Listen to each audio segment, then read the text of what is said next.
Hello everyone. So we are covering current affair for UPPSC and BPSC prelims. So we have covered current affair from January 2025 to June 2025, and in this video we will cover December 2024. So let's start. और ये video जो है वो दोनों languages में होंगे, हिंदी में भी इंग्लिश में भी। और लिखा हुआ रहेगा वो इंग्लिश में रहेगा, मैं बोलूंगा वो हिंदी और इंग्लिश दोनों मिक्स लैंग्वेज में।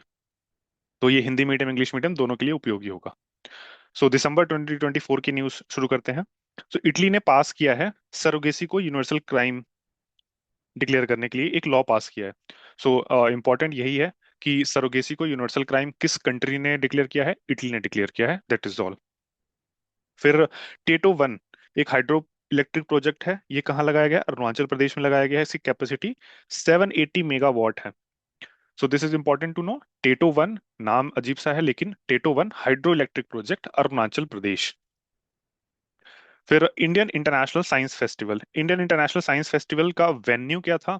बस यही एक इंपॉर्टेंट चीज है कि इंडियन इंटरनेशनल साइंस फेस्टिवल, इसका वेन्यू क्या था? ये था आईआईटी गुवाहाटी में। फिर इंडिया में साइंस डे कब मनाया जाता है? वो हमने देखा था 28 फेब। किस लिए मनाया जाता है? क्योंकि इसी दिन रमन इफेक्ट की खोज की गई थी। और नेशनल टेक्नोलॉजी टेक्नोलॉजी डे वो कब मनाया जाता है? वो मनाया जाता है 11 मई को, नेशनल टेक्नोलॉजी डे।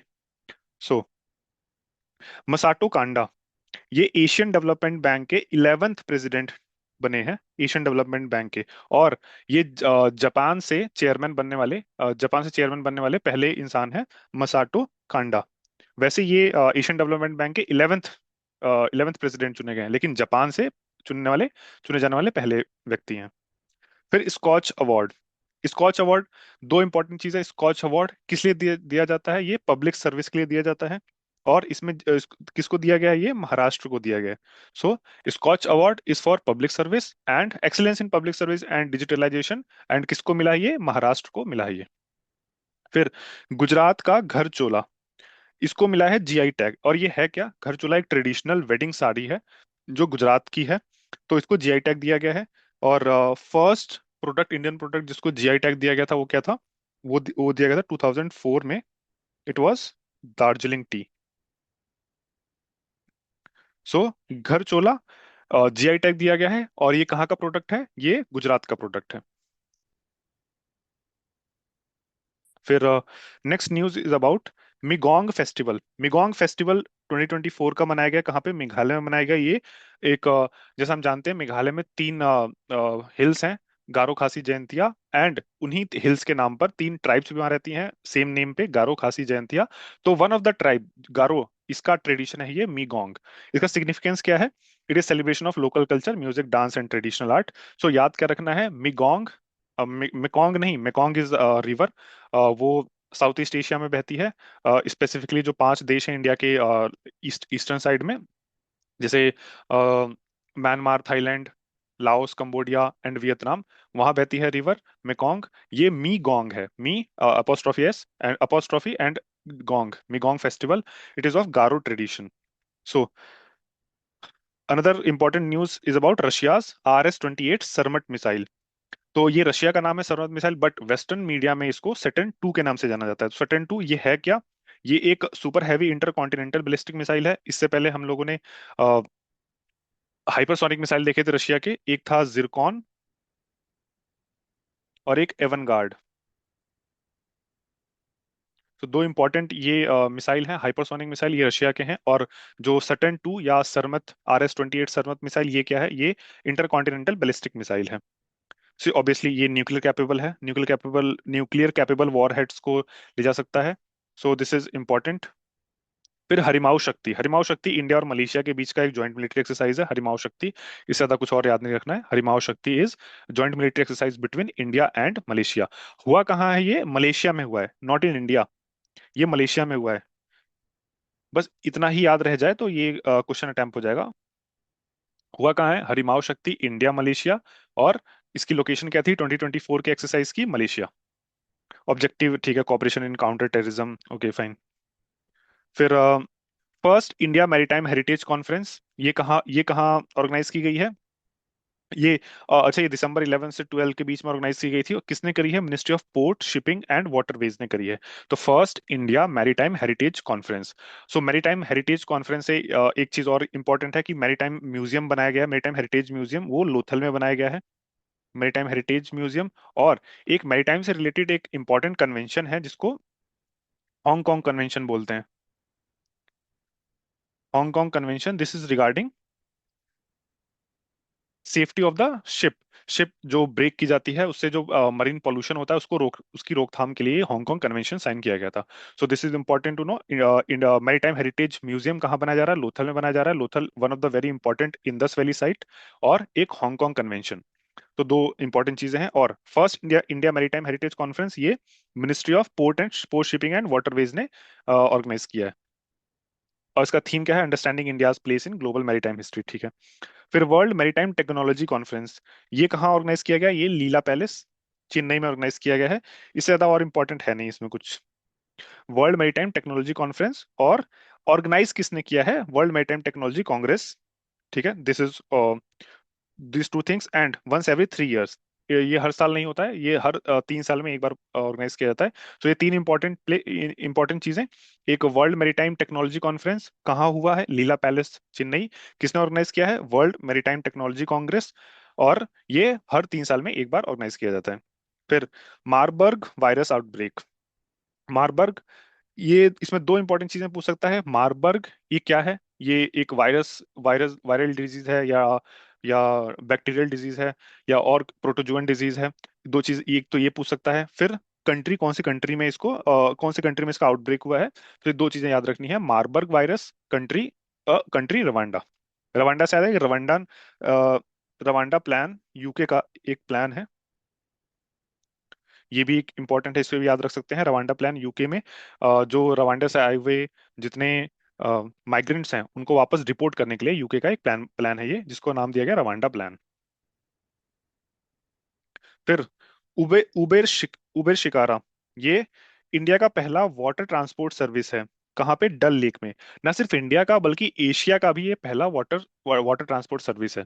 डल लेक में, श्रीनगर में उबर ने इसको चलाया है। क्या नाम है? शिकारा, उबर शिकारा।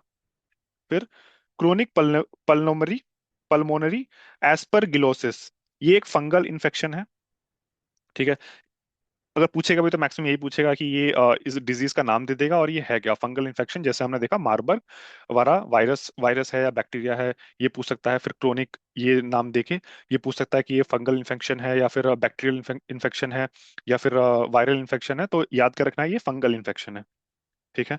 और इसके सिम्टम्स क्या हैं? Cough, fever, weight loss, vomiting, vomiting blood, जो अमूमन ऑलमोस्ट हर एक बीमारी में यही सिम्टम्स ही बताते हैं, और कुछ सिम्टम्स तो होते ही नहीं है। फिर नए क्रिमिनल लॉज, जो भारतीय न्याय संहिता और भारतीय नागरिक सुरक्षा संहिता, ये और एक और है, तीन जो क्रिमिनल नए क्रिमिनल लॉज हैं जो आईपीसी सीआरपीसी वगैरह को रिप्लेस करके लाए गए हैं, वो अब इंडिया में फोर्स में आ गए हैं। सो ये इंपॉर्टेंट है कि आईपीसी जो है वो 1860 का लॉ था, आईपीसी 1860, और सीआरपीसी वो भी 1860 का लॉ था। और ये किसने किया था? वो मैकॉले ने डिजाइन किया था। मैकॉले कौन था? First law member in the 1833 charter act में, जो गवर्नर जनरल की एग्जीक्यूटिव काउंसिल थी उसमें फर्स्ट लॉ मेंबर उसको चुना गया था। सो वो था जिसने आईपीसी को डिजाइन किया था। फिर next news is about 63rd annual conference of the Indian society for aerospace aerospace medicine. ये कहाँ है? बेंगलुरु में। और बेंगलुरु में ही एक एरो एरो और डिफेंस शो भी बेंगलुरु में ही ऑर्गेनाइज किया गया था, ये भी इंपॉर्टेंट है। तो दोनों दोनों न्यूज याद रख सकते हैं। Indian society for aerospace medicine, so aerospace से रिलेटेड दो चीजें हैं, एक एरोस्पेस मेडिसिन का कॉन्फ्रेंस, और एक एरो और डिफेंस शो, ये दोनों ही बेंगलुरु में ऑर्गेनाइज किया गया। फिर NPS Vatsalya scheme, so new pension scheme के तहत ये वात्सल्य स्कीम लॉन्च किया गया है, जिसमें ऑर्फन चिल्ड्रन 0 से 18 एज के जो ऑर्फन बच्चे हैं उनकी हेल्प के लिए है। और इसका पर्पस तो यह है, रेगुलेट कौन कर रहा है? Pension fund regulatory authority of India, PFRDA, ये इसको रेगुलेट कर रहा है। So this is also important to remember. NPS Vatsalya scheme किसके लिए है? NPS Vatsalya scheme orphan kids के लिए है, 0 से 18 ईयर्स के बीच में जो है। और इसको रेगुलेट कौन कर रहा है? ये pension fund regulatory authority of India. Then Ratapani tiger Ratapani wildlife sanctuary, ये मध्य प्रदेश का 8th टाइगर रिजर्व बना है। और ओवरऑल इंडिया का 57th टाइगर रिजर्व बना है। और इंडिया में ओवरऑल अभी तक कितने हैं टिल डेट, जब मैं रिकॉर्डिंग कर रहा हूँ ये, तो अभी तक 58 टाइगर रिजर्व है। और 58th जो बना है वो है माधव नेशनल पार्क, ये भी मध्य प्रदेश में ही है। सो 57 tiger reserve, Ratapani tiger reserve और रतापानी वाइल्ड लाइफ सेंचुरी और माधव नेशनल पार्क दोनों ही मध्य प्रदेश में है। और ये अगर 8th बना है तो जो माधव नेशनल पार्क है वो मध्य प्रदेश का 9th टाइगर रिजर्व बन गया। फिर world drought atlas. World drought atlas क्या है? ये यूनाइटेड नेशन की रिपोर्ट है। इसका इंपॉर्टेंस क्या है? ग्लोबल क्लाइमेट चेंज और ड्रॉट क्राइसिस के ऊपर जो है वो रिपोर्ट देता है। सो ये दो चीजें इंपॉर्टेंट है। एक वर्ल्ड ड्रॉट एटलस किसने निकाला है? यूनाइटेड नेशन ने निकाला है। फिर नेक्स्ट न्यूज पे चलते हैं। International Gita festival. International Gita festival से नाम से देख रहे हैं कि गीता का सृजन कहाँ हुआ था? वो कुरुक्षेत्र के मैदान में ही हुआ था, तो उसका लोकेशन ऑब्वियसली कुरुक्षेत्र होगा। So international Gita festival. फिर Indian men's junior hockey team. Indian men's junior hockey team ये इसमें इंडिया ने पाकिस्तान को 5-3 से हराया है। और ये ऑर्गेनाइज कहाँ किया गया था? ये मस्कट, ओमान में ऑर्गेनाइज किया गया था। ओमान एक इंपॉर्टेंट कंट्री है इंडिया के पर्सपेक्टिव में, क्योंकि ओमान में एक पोर्ट है, डक्कम पोर्ट, जिसको ओमान ने इंडिया को लीज पर दिया है। So Duqm port is important for from Indian point of view. और Indian men's junior hockey team का जो ऑर्गेनाइज किया गया, वो कहाँ किया गया है? वो मस्कट, ओमान में ऑर्गेनाइज किया गया है, जिसमें इंडिया ने पाकिस्तान को 5-3 से हराया। फिर आरबीआई ने यूपीआई लाइट की जो वॉलेट लिमिट है उसको 2,000 रुपए से बढ़ाकर 5,000 रुपए कर दिया है। और जो मैक्सिमम पेमेंट थी यूपीआई लाइट से करने के लिए, वो पहले जो 500 थी, अब वो भी बढ़कर 1,000 रुपए हो गई है। सो ये भी इंपॉर्टेंट है जानना। ऑब्वियसली किस लिए? डिजिटल ट्रांजैक्शन को प्रमोट करने के लिए। अच्छा, यूपीआई लाइट होता क्या है? यूपीआई में जैसे हम कोई भी अपना बैंक अकाउंट को अगर कनेक्ट करते हैं तो उसमें हर बार पिन कोड डालना पड़ता है। बट यूपीआई लाइट में अगर हम में अगर कुछ पैसे को ट्रांसफर कर लेते हैं, तो उस पैसे को पे करने के लिए कोई पिन कोड डालने की जरूरत नहीं पड़ती है। सो यूपीआई लाइट इसलिए इंपॉर्टेंट है कि छोटे ट्रांजेक्शन के लिए यूपीआई लाइट एक बहुत ही हेल्पफुल टूल है। फिर गूगल सिक्योरिटी इंजीनियरिंग सेंटर वो कहाँ खुला है? गूगल का सिक्योरिटी इंजीनियरिंग सेंटर वो हैदराबाद में खुला है। ठीक है, इस यही इंपॉर्टेंट है। और इसका ऑब्जेक्टिव क्या है? साइबर सिक्योरिटी सॉल्यूशंस को डेवलप करना। सो गूगल का सिक्योरिटी इंजीनियरिंग सेंटर कहाँ खुला है? हैदराबाद में खुला है। फिर 16th गृह समिट। गृह समिट, जैसा गृह नाम से लग रहा है, गृह मतलब होता है घर, बट ये है क्या एक्चुअल में? ये green rating for integrated habitat assessment मतलब। और इसको बनाया किसने है? ये minister of new new and renewable energy sources, और उसके बाद टेरी ने बनाया है, TERI। सो इन दोनों ने मिलकर ये गृह रेटिंग को बनाया है, जो कि हाउसेस को रेट करता है। गृह गृह रेटिंग दी जाती है। इसका मतलब यह है कि वो कौन सा घर जो है वो ग्रीन GDP, या कहें कि ग्रीन को, या ग्रीन मतलब एनवायरनमेंट को सस्टेनेबल बनाने के लिए कौन सा जो है हैबिटेट बनाया गया है, उसको उस पर्सपेक्टिव में इंपॉर्टेंट है। तो 16th गृह समिट कहाँ हुआ है? न्यू दिल्ली में हुआ है। और इसका फुल फॉर्म क्या है? Green rating for integrated habitat assessment. और किस मिनिस्ट्री ने, अलॉन्ग विद टेरी, किसने ऑर्गेनाइज किया है? वो ministry of new and renewable energy. So this is important to know. Obviously इसका theme accelerating climate action in the built environment. फिर international debt report. International debt report, ये इसमें दो चीजें याद रखनी है। इंटरनेशनल डेट रिपोर्ट कौन इशू करता है? वर्ल्ड बैंक इशू करता है इंटरनेशनल डेट रिपोर्ट। और इसमें एक इंडिया का जो टोटल एक्सटर्नल डेट है वो 31 बिलियन बढ़ गया इस साल। और ये 646.79 बिलियन डॉलर्स पर पहुंच गया है। सो ये इंपॉर्टेंट है जानना। और दूसरा, लो और मिडिल इनकम कंट्रीज का जो डेट है, एक्सटर्नल डेट, वो 8.8 ट्रिलियन 2023 में पहुंच जाएगा, या पहुंच गया है। फिर नेक्स्ट न्यूज है world soil day. World soil day कब मनाया जाता है? ये 5 दिसंबर को मनाया जाता है। इससे ज्यादा कुछ और याद नहीं रखना है। फिर म्यूल हंटर AI, ये बहुत इंपॉर्टेंट है। इस पे डबल स्टार मार्क कर सकते हैं।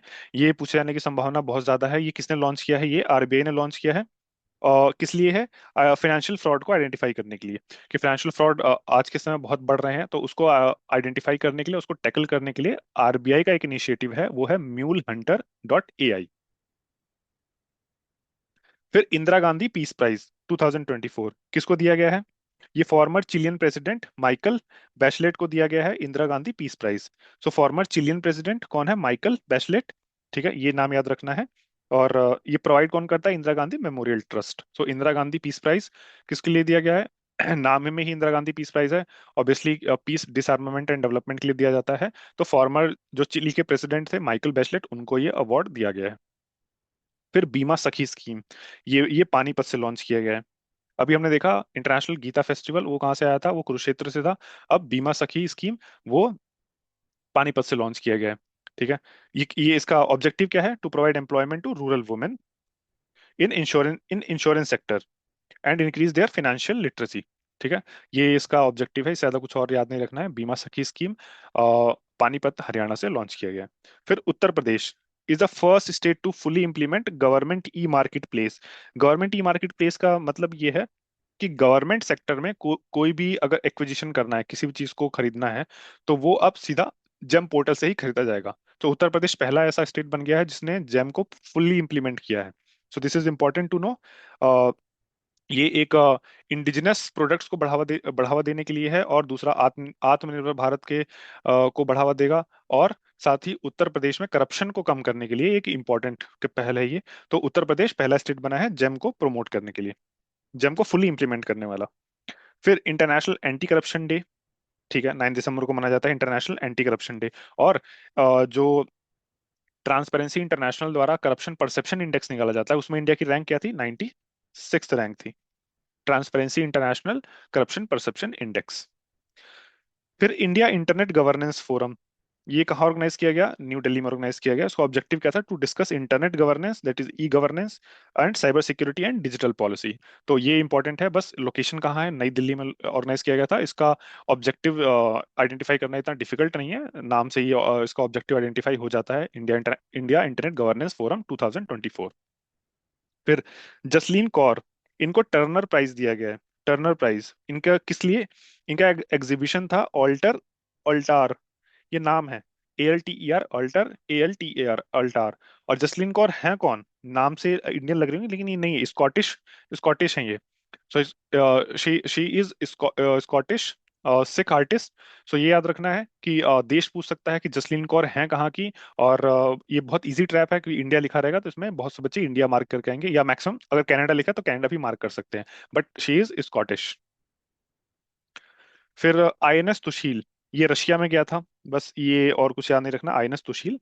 ठीक है। Then Voronezh radar, Voronezh radar ये रशिया का बहुत इंपॉर्टेंट रडार है। ये इंडिया और रशिया के बीच में एक डील साइन होने वाली है, जो पॉसिबिलिटी है कि बहुत जल्द साइन भी हो जाएगी। और इस रडार की जो कीमत है, या डील की एंटायर कीमत है, वो $4 बिलियन। $4 बिलियन। अभी अगर 80 रुपीज पर डॉलर भी लेके चलें तो भी ये 32,000 करोड़ की डील होने वाली है, अगर 80 रुपीज पर डॉलर लेके चलें तो। ठीक है, तो Voronezh radar, Voronezh radar, Voronezh ये पूछ सकता है वोरोनेज है क्या? ये रडार है। किस देश का है? रशिया का है। और इंडिया और रशिया इसमें डील साइन करने वाले हैं। ठीक है। फिर डिजीज एक्स, डिजीज एक्स क्या है? ये इसका डिजीज एक्स, अच्छा, इसका डेफिनेशन क्या होता है? फिक्शियस फिक्शियस नेम दिया गया है WHO के द्वारा, to denote an unknown potentially epidemic disease. तो अभी हाल ही में इसका रिसेंट ब्रेकआउट कहाँ हुआ है? डेमोक्रेटिक रिपब्लिक ऑफ कॉन्गो में हुआ है, DRC में हुआ है। ठीक है। सो डीआरसी एक चीज के लिए और इम्पोर्टेंट है, क्योंकि जो दुनिया भर का जो मेजोरिटी कोबाल्ट है वो DRC से ही निकलता है। So Democratic Republic of Congo. So disease X related to Democratic Republic of Congo, नाम में बस डेमोक्रेटिक रिपब्लिक है, बस। ठीक है। फिर संजय मल्होत्रा नए RBI के नए गवर्नर अपॉइंट किए गए हैं। किसको रिप्लेस करके? शक्तिकांत दास को रिप्लेस करके। तो इससे पहले कौन था?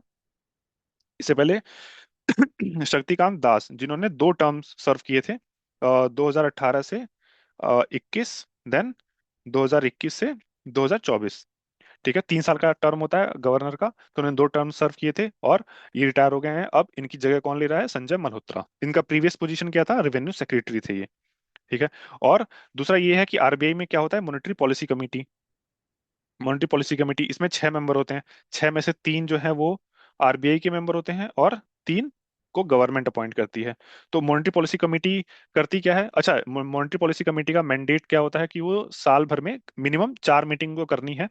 और जब भी मीटिंग होती है ये, तो repo rate, reverse repo rate, इन पर डिसीजन लेते हैं। ठीक है। और डिसीजन जो है वो मेजोरिटी से लिया जाता है। इन केस ऑफ टाई वो गवर्नर के पास कास्टिंग वोट होता है। So this is also important to know. और एमपीसी मॉनेटरी पॉलिसी कमेटी को रिकमेंड किसने किया था, ये उर्जित पटेल कमेटी, उर्जित पटेल कमेटी ने रिकमेंड किया था to form monetary policy committee. So this is also important to know. फिर जेनकास्ट। जेनकास्ट क्या है, ये गूगल का है वेदर फोरकास्टिंग, वेदर फोरकास्टिंग के लिए एक टूल डिजाइन किया है GenCast. GenCast, Google, weather forecasting, यही तीन ये तीन कीवर्ड याद रखना है, GenCast, Google, for weather forecasting, बस। फिर then next news is about Abath Sayaheshwar. इसको मैंने बहुत प्रोनाउंस करने की कोशिश करी, बट मैं प्रोनाउंस नहीं कर पाया इसको। अबत सहायेश्वर टेम्पल, इसको क्या दिया गया है, यूनेस्को का अवार्ड दिया गया, किसके लिए, हेरिटेज रिस्टोरेशन के लिए। तो ये लोकेशन कहाँ है, ये तंजावुर तमिलनाडु में है। तो तमिलनाडु में ये है, तो द्रविडियन स्टाइल से बना होगा। द्रविडियन स्टाइल से एक चीज और याद रख सकते हैं कि कितने टोटल इंडिया में स्टाइल थे। इंडिया में टेम्पल मेकिंग के 3 स्टाइल थे। नागर, मतलब थे क्या, अभी भी हैं, नागर स्टाइल, एक है वेसर स्टाइल, और एक द्रविडियन स्टाइल। द्रविडियन स्टाइल का जनक पल्लव, पल्लव किंग्स को माना जाता है। नागर का गुप्तास को। और वेसर स्टाइल का ऐसा कोई ओरिजिनेटर नहीं है, बट वेसर स्टाइल जो मध्य भारत का एरिया था, उसमें वेसर स्टाइल का चलन था। Sorry, Nagar style is Gupta, Dravidian Pallava, और वेसर जो है वो मध्य भारत में। नागर स्टाइल कहाँ, वो उत्तर भारत में। इसके बहुत सारे अलग अलग स्कूल हैं, जैसे खजुराहो स्कूल, उड़ीसा कलिंग स्कूल। सो अलग अलग स्कूल भी हैं इसके, बट ये क्या याद रखना है, बेसिकली 3 पार्ट्स में डिवाइड किया गया, नागर, वेसर और द्रविडियन। ठीक है, द्रविडियन को पल्लव लोगों ने ओरिजिनेट किया था, बस, बट इसको अपने क्लाइमेक्स पे पहुंचाने का श्रेय जाता है चोलास को। फिर इंडिया का टोटल फर्टिलिटी रेट वो 2.0 हो गया है। और रिप्लेसमेंट लेवल जो होता है, टोटल फर्टिलिटी रेट होता है 2.1। मतलब अगर किसी समाज का टोटल फर्टिलिटी रेट 2.1 है, तो वहां की पॉपुलेशन स्टेबल हो जाएगी, ना घटेगी ना बढ़ेगी। So this is important to know कि इंडिया का टोटल फर्टिलिटी रेट वो 2.0 हो गया, मतलब रिप्लेसमेंट लेवल से भी नीचे आ गया। इसका मतलब एक समय तक जो है पॉपुलेशन इंक्रीज होगी, उसके बाद फिर वो डिक्लाइन होना शुरू हो जाएगी। और कुछ एक्सपर्ट्स बोलते हैं कि ये जो समय है वो 2060 तक जो है अपने क्लाइमेक्स पे पहुंच जाएगी इंडिया की पॉपुलेशन, उसके बाद से फिर डिक्लाइन होना शुरू हो जाएगी। फिर इंडिया का स्पेस स्टेशन, भारतीय अंतरिक्ष स्टेशन, वो कब बनेगा, 2035 तक इंडिया कोशिश करेगा बनाने के लिए। पहले 2028 तक डेडलाइन था, बट अब 2028 से स्टार्ट होगा, और 2035 तक इसका कंप्लीशन हो जाएगा। और इसी के लिए हमने कल पढ़ा था कि स्पेडेक्स मिशन जो है वो किसने लॉन्च किया था, इसरो ने, किसके लिए, डॉकिंग एक्सपेरिमेंट किया था स्पेस में। दो अलग अलग पुर्जों को डॉक करने के लिए, मतलब जोड़ने के लिए एक एक्सपेरिमेंट था, जो कि सक्सेसफुल रहा था। और यही स्पेडेक्स मिशन के ही है जो इंडिया को स्पेस स्टेशन बिल्ड करने में हेल्प करेगा, क्योंकि इतना बड़ा स्पेस स्टेशन एक बार में लॉन्च करना वो पॉसिबल नहीं है। तो अलग अलग पुर्जों को लॉन्च किया जाएगा, उसको स्पेस में ही ज्वाइन ज्वाइन किया जाएगा। तो that is why SpaDeX mission by ISRO is important. फिर साउथ एशिया समिट हुआ कहाँ है, बस ये याद रखना, चेन्नई में हुआ है। इसका टॉपिक क्या था, अर्बन सैनिटेशन और वेस्ट मैनेजमेंट। फिर champions of the earth award, अच्छा, champions of the earth award, ये बनाया किसने था, यूनेप ने बनाया था। और यूनेप कब बना था, यूनेप बना था 1972 में। कब बना था, 5 जून को। इसलिए 5 जून को जो है वर्ल्ड एनवायरनमेंट डे मनाया जाता है, क्योंकि 5 जून 1972 को यूनेप अस्तित्व में आया था। और यूनेप ने बनाया था champions of the earth award. और 2024 में ये champions of the earth award किसको दिया गया, माधव गाडगिल। माधव गाडगिल बहुत इंपॉर्टेंट नेम है। माधव गाडगिल एंड कस्तूरी रंगन, इन दोनों ने वेस्टर्न घाट से रिलेटेड जो इको सेंसिटिव जोन है उसके लिए कमिटी को हेड किया था। So Madhav Gadgil committee and Kasturi Rangan committee, it is related to western Ghats. फिर नेक्स्ट है 22nd दिव्य कला मेला। सो 22nd दिव्य कला मेला कहाँ ऑर्गेनाइज किया गया, इंडिया गेट के लॉन्स में ऑर्गेनाइज किया गया है, न्यू दिल्ली, जो न्यू दिल्ली में लोकेटेड है। इससे ज्यादा कुछ और याद नहीं रखना है, 22nd दिव्य कला मेला। फिर जॉर्जिया मिलोनी, जॉर्जिया मिलोनी को जो नहीं जानता, वो दुनिया नहीं जानता, ठीक है। ये इटली की लीडर है ऑब्वियसली। फिर ये प्राइम मिनिस्टर है ऑब्वियसली इटली की, और यूरोप की मोस्ट पावरफुल लीडर जो है वो बन के उभरी हैं, और इसको रिकॉग्नाइज किसने किया है? वो यूरोप की most powerful leader by Politico Europe. So that is important to know कि यूरोप की most powerful leader Giorgia Meloni. फिर डी गुकेश, ये यंगेस्ट चेस चैंपियन बन गए हैं दुनिया के, और मात्र 17 ईयर्स में। और किसको हराया है? डिंग लिरेन को हराया है। डिंग लिरेन को हराया है, चाइना। चाइना के डिंग लिरेन को हराया है। और अभी एक इवेंट में मैग्नस कार्लसन को भी हराया, जो कि वर्ल्ड नंबर 1 रैंकिंग है चेस चेस में। उनको भी हराया डी गुकेश ने। फिर पथाई इनिशिएटिव। पथाई इनिशिएटिव ये किसके लिए है? Way providing accessible and affordable transport for all initiative. ये पथाई इनिशिएटिव किसका है? तमिलनाडु का है। किसके लिए? Accessible and affordable transport. That is all, affordable, accessible and affordable transport. World Ayurveda congress and Arogya expo, ये कहाँ ऑर्गेनाइज किया गया? ये उत्तराखंड में ऑर्गेनाइज किया गया है। बस इससे ज्यादा याद नहीं रखना है। World Ayurveda congress and Arogya expo 2024, it is organised in Uttarakhand. Objective क्या है? Obviously promotion of Ayurveda and traditional medicine. फिर water resource assessment of India, ये 2024, ये मिनिस्ट्री ऑफ जल शक्ति, जो नई मिनिस्ट्री स्टैब्लिश की गई थी, मिनिस्ट्री ऑफ जल शक्ति, उन्होंने बनाया था ये। और इसका कंक्लूजन क्या था? कि ग्राउंड वाटर लेवल जो भारत में है, वो लगातार कम हो रहा है और वाटर कंजर्वेशन की जरूरत है। Then next news is about national energy conservation day. One second. Okay. National energy conservation day ये 14 दिसंबर को मनाया जाता है। ये ब्यूरो ऑफ एनर्जी एफिशिएंसी इसको ऑर्गेनाइज करती है। So national energy conservation day. एक होता है अर्थ आवर, मनाया जाता है ये मार्च में मनाया जाता है। इसमें क्या होता है कि 1 घंटे के लिए आप अपने सभी इलेक्ट्रॉनिक डिवाइसेस को ऑफ कर दीजिए, तो to save the environment, to save energy save करने के लिए। फिर India first country to define green steel standard. Green steel standard, green steel standard क्या होता है? कि promote eco friendly steel production. ये इससे एक चीज और रिलेट कर सकते हैं कि अभी यूरोप ने कार्बन बॉर्डर एडजस्टमेंट मैकेनिज्म बनाया था। इसके अंदर क्या था कि ऐसे देश जो ग्रीन ग्रीन स्टैंडर्ड को फॉलो नहीं करते हैं, उन पर जो है एडिशनल टैरिफ लगाने के लिए ये यूरोप का एक इनिशिएटिव था, कार्बन बॉर्डर एडजस्टमेंट मैकेनिज्म। तो ये भी रिलेट कर सकते हैं कि ये किसका इनिशिएटिव है? ये ईयू का इनिशिएटिव है। सो इंडिया पहला कंट्री बन गया है ग्रीन स्टील स्टैंडर्ड को डिफाइन करने वाला, ऑब्वियसली क्लाइमेट गोल को मीट करने के लिए, क्योंकि इंडिया ने 2070 तक जो है नेट जीरो का टारगेट रखा है। फिर Malwa canal project. Malwa canal project ये किस स्टेट में है? ये पंजाब में है। मालवा कनाल, ये साउथ वेस्ट पंजाब, ठीक है। That is important to know. Malwa canal project कहाँ है? पंजाब में। और कुछ और इंपॉर्टेंट जो कंट्रोवर्शियल प्रोजेक्ट है वो है सतलुज यमुना लिंक, SYL। सो ये भी एक इंपॉर्टेंट है। ये भी पंजाब और हरियाणा के बीच में जो वाटर शेयरिंग एग्रीमेंट है उसमें चल रहे डिस्प्यूट को से रिलेटेड है। फिर INS निर्देशक जो है ये इंडिया का एक सर्वे शिप है, ठीक है। यही याद रखना है। और इसको जो है इसका फंक्शन क्या है? मरीन सर्वे, ठीक है, प्रिपरेशन फॉर नेविगेशन चार्ट। इससे ज्यादा याद रखना INS निर्देशक, ठीक है, सर्वे शिप करने के लिए। निर्देश से याद रखना, सर्वे करने के लिए, ठीक है। फिर women hockey junior Asia cup 2024, ये कौन जीता है? ये भी भारत जीता है। और कहाँ हुआ था? मस्कट, ओमान में हुआ था, ठीक है। ओमान से याद आया, मस्कट में ओमान में एक पोर्ट है डकम पोर्ट, जो इंडिया को लीज पे मिला है। That is also important to know. फिर जिम्पी जिम्पी, जिम्पी जिम्पी ये मोस्ट पॉइजनस प्लांट है दुनिया का, ठीक है। ये आई थिंक 101% गारंटी है कि ये पूछेगा ही पूछेगा, इधर BPSC या UPPSC में पूछ सकता है, ठीक है। So most poisonous plant in the world, gympie gympie. इसका साइंटिफिक नेम क्या है? इसका साइंटिफिक नेम है डेंड्रोकनाइट मोरोइड्स।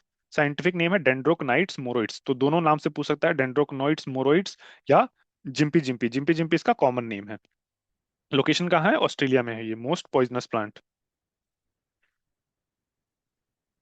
ठीक है। फिर चरक इनिशिएटिव, चरक इनिशिएटिव किसका है? ये initiative of northern coal fields limited. किसके लिए? To provide mobile health clinic services in rural areas.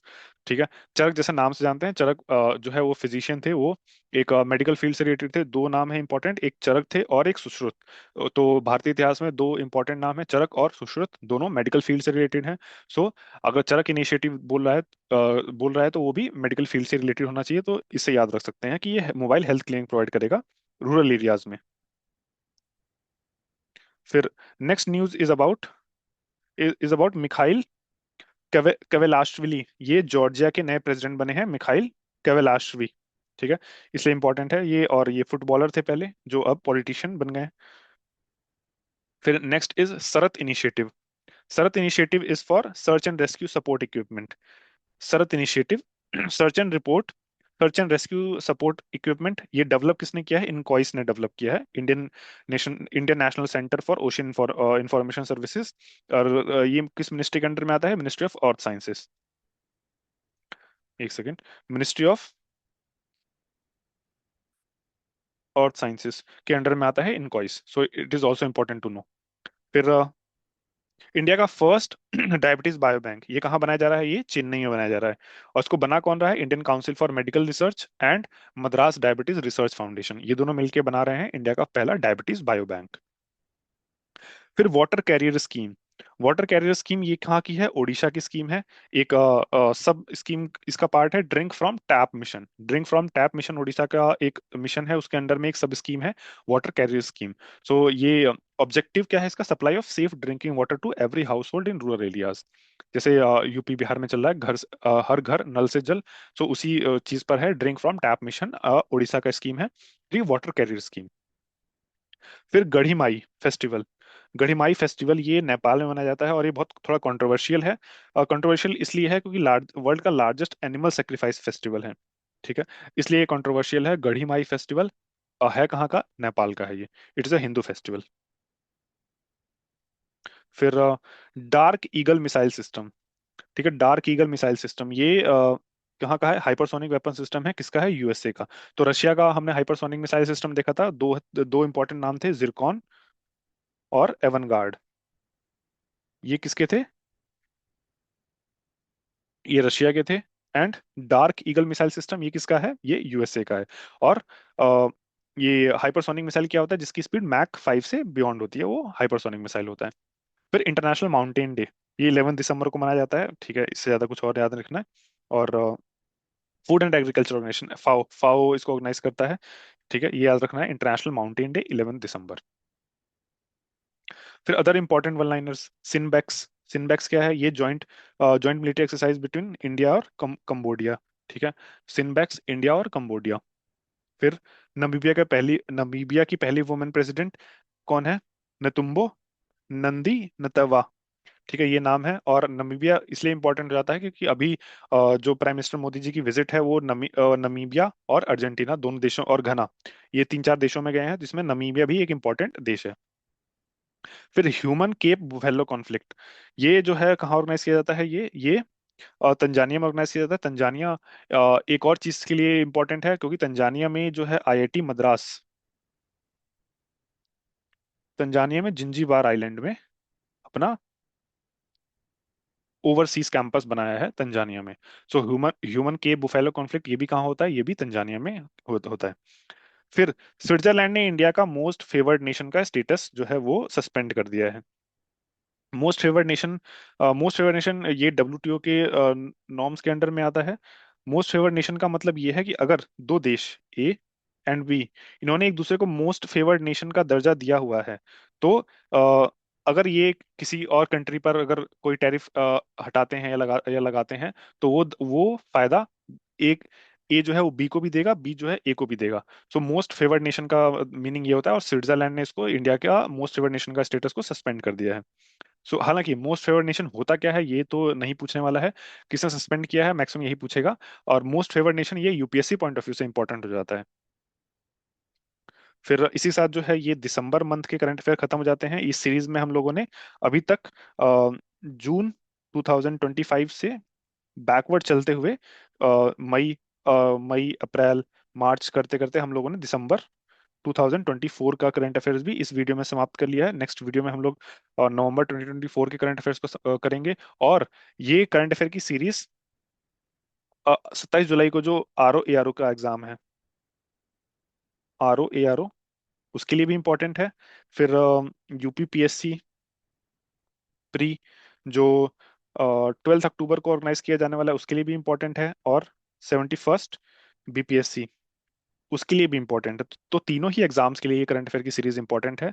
सो आने आने वाले समय में हम लोग पूरा एक साल का करंट अफेयर को भी कवर करेंगे, और साथ में कोशिश करेंगे कि जो यूनियन बजट है और उत्तर प्रदेश का एक साल का करंट अफेयर अलग से, उसको भी अलग से कवर किया जाए।